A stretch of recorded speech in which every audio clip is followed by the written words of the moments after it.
রাজ্যে তোমাদের ঠাঁই নাই, সিপিএম কংগ্রেস ধলাবাই রাজ্যে তোমাদের ঠাঁই নাই।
Bicara.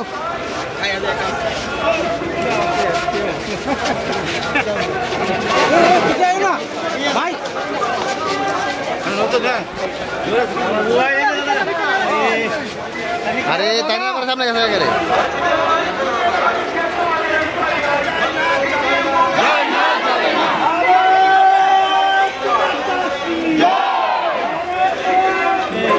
দেখুন আমরা কয়েকদিন ধরে দেখছি এই রাজ্যের বিরোধী দল যারা রয়েছে তারা মানুষকে বিভ্রান্ত করার জন্য আমাদের ভারতীয় জনতা পার্টি সরকারের উপর বিভিন্নভাবে তারা আরোপ লাগাচ্ছে।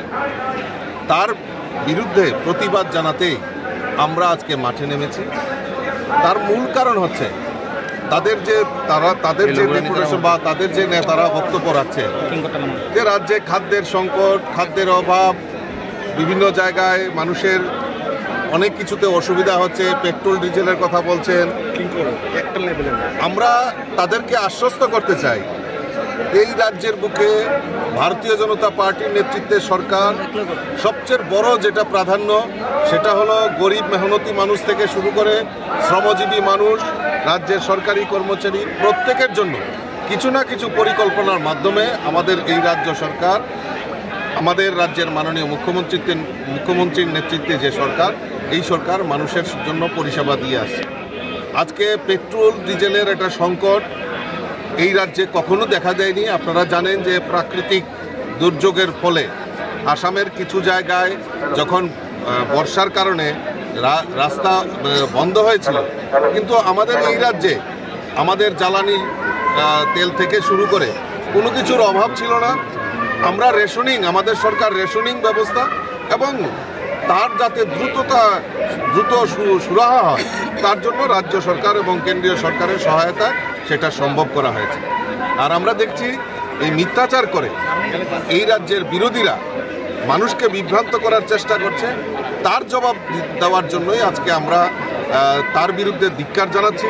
আমরা বিরোধীদের এই অপপ্রচার থেকে মানুষকে বিরত থাকার জন্য আমি রাজ্যবাসীর কাছে আপনাদের মাধ্যমে আবেদন করছি। স্যার আপকি বার 400 পারা 4 জুন রেজাল্টের ফলাফল নিয়ে কি কত প্রত্যাশা আপনার বা কি বলবেন? দেখুন, এখন পর্যন্ত চতুর্থ পর্যায়ের নির্বাচন সংগঠিত হয়েছে, লোকসভা নির্বাচন।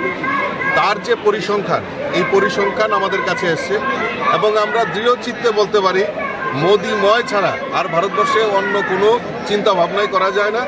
আর ভারতবর্ষের প্রধানমন্ত্রী তৃতীয়বারের প্রধানমন্ত্রী নরেন্দ্র মোদীজি হচ্ছেন এবং এই যে 400 পারের যে নারা মাননীয় প্রধানমন্ত্রী দিয়েছেন সেটাই সার্থক হওয়ার দিকে আমরা বিরোধীদের উদ্দেশ্যে কি বার্তা থাকবে আপনার? তারা বলছে যে 170টা কি 200 সিট পাবেন আপনারা। বিরোধীদের আরেকটা কথা আছে পাহাড় অঞ্চলে, না এটাই তো আমি বললাম যে মানুষকে বিভ্রান্ত করে মানুষকে দেখুন রাজ্যে সবচেয়ে বড় জিনিস যেটা আমাদের ভারতীয় জনতা পার্টির নেতৃত্বে সরকার ল অ্যান্ড অর্ডার থেকে শুরু করে দুর্নীতি বিরোধী এবং দুর্নীতিমুক্ত প্রশাসন। আজকে আমাদের সরকার এই ভারতীয় জনতা পার্টি আইপিএফটি সরকার এবং আপনারা জানেন যে লোকসভার আগে আমাদের কাছে আরেকটা প্লাস হয়েছে, জনজাতি ভিত্তিক আরেকটা আঞ্চলিক দল ত্রিপুরা মথাও আমাদের সঙ্গে সামিল হয়েছে।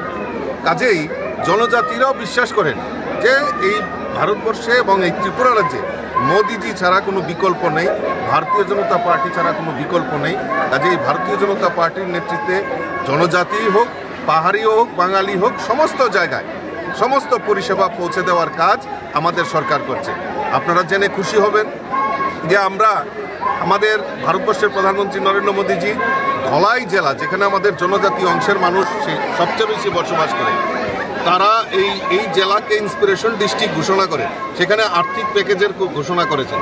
তৎসঙ্গে আমাদের 12টি জনজাতি অধ্যুষিত ব্লককে আমাদের রাজ্য সরকার ইন্সপিরেশন ব্লক ডিক্লেয়ার করে সেখানে আর্থিক অনুদানের মাধ্যমে এই এলাকার জনজাতিদের বিকাশের জন্য আমাদের সরকার কাজ করছে। আজকে জনপদ এলাকায় আমাদের পানীয় জলের কথাই বলুন, বিদ্যুতের কথাই বলুন, স্বাস্থ্যের কথাই বলুন, সমস্ত কিছু যাতে জনজাতি এলাকায় প্রায়োরিটি বেসিসে কাজ করা হয় তার জন্য সরকার উদ্যোগ নিয়েছে। জনজাতি ছাত্রছাত্রীদের উচ্চশিক্ষার জন্য একলব্য বিদ্যালয়, প্রায় 28টি একলব্য বিদ্যালয় আমাদের এই ত্রিপুরা রাজ্যে স্থাপন হচ্ছে। এর চেয়ে বড় অ্যাচিভমেন্ট আর কোথায় হতে পারে?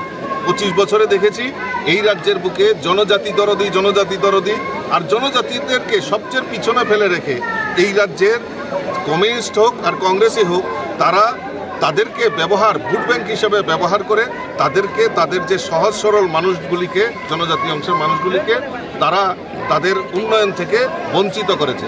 আমরা প্রকৃত উন্নয়ন কাকে বলে সেটা আমরা স্লোগানে বিশ্বাস করি না। আমাদের সরকার আমাদের রাজ্যের মুখ্যমন্ত্রী একটাই কথা বলেন যে এই রাজ্যের জনজাতিদের বিকাশের মাধ্যমেই রাজ্যের উন্নয়ন সম্ভব, আর সেই সংকল্প নিয়ে আমাদের মুখ্যমন্ত্রী কাজ করছে। Thank you.